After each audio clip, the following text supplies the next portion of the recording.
What's up, brothers? Hey guys, I'm just coming back at you again with another part of this 2 Timothy chapter 1 verse 7 section. And today the word we're going to focus on is love.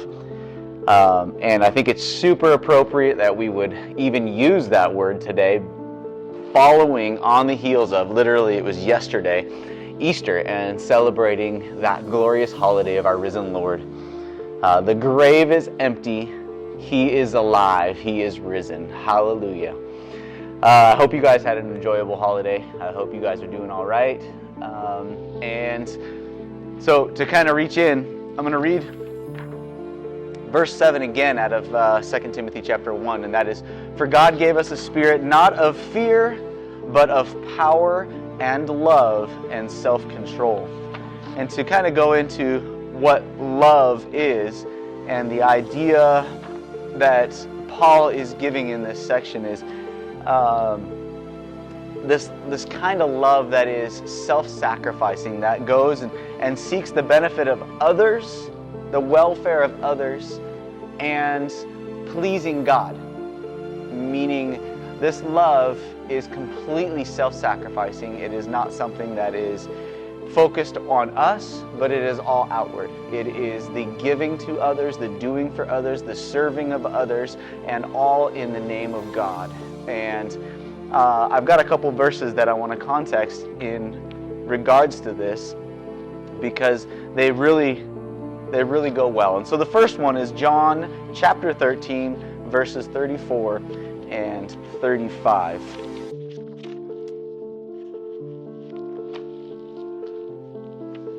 And they say this: "A new commandment I give you, that you love one another. Just as I have loved you, you also are to love one another. By this, all people will know that you are my disciples, if you have love for one another." And again, this kind of love is something self-sacrificing. Again, this is Jesus speaking to his disciples, and he's saying, that you are to love one another, and that by doing so, people will know that you are my disciples. So just as I have loved you, you are to love others. And again, Easter, yesterday, how did Jesus love us? How did Jesus show his love for us? And it was in a complete self-sacrificing form, that he was willing to literally be sacrificed for our lives, the benefit of our souls, that we might know life, that we might know and have a personal relationship with the God who gave us life and created us. What a glorious way to show love.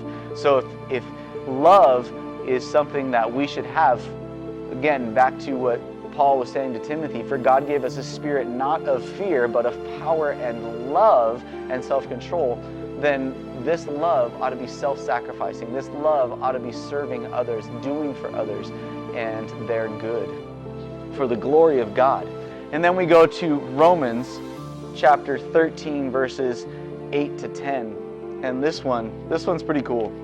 And I think it kind of says it all as well, because I think that last verses are glorious in the way that we should be imitating Christ and seeing how he loved. And I challenge you, go in through the Bible and see what Jesus did.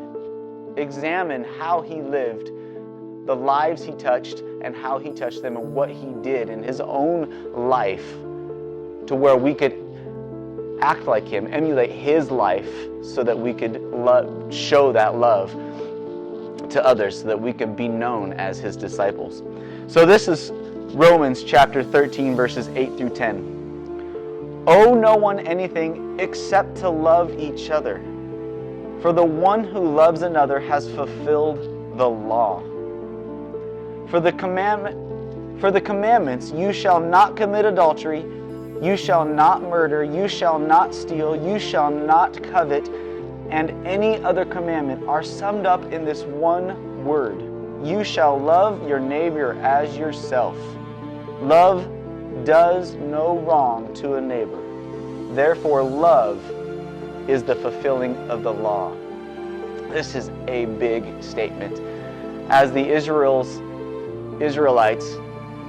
in the Old Testament lived, they had these laws. God gave them these laws so that they could know His holiness, how they fall short. They cannot stand up. They cannot measure up to His standards. And these laws are almost, we can't fulfill them. But if we truly love, and if God lives in us, again, God gave us a spirit, not of fear, but of power and love and self-control. This is His Spirit living in us, strengthening us, giving us His power, His love, His self-control to live our lives so that we could be witnesses in this world. So it's not our love living in us, it's God's love living through us.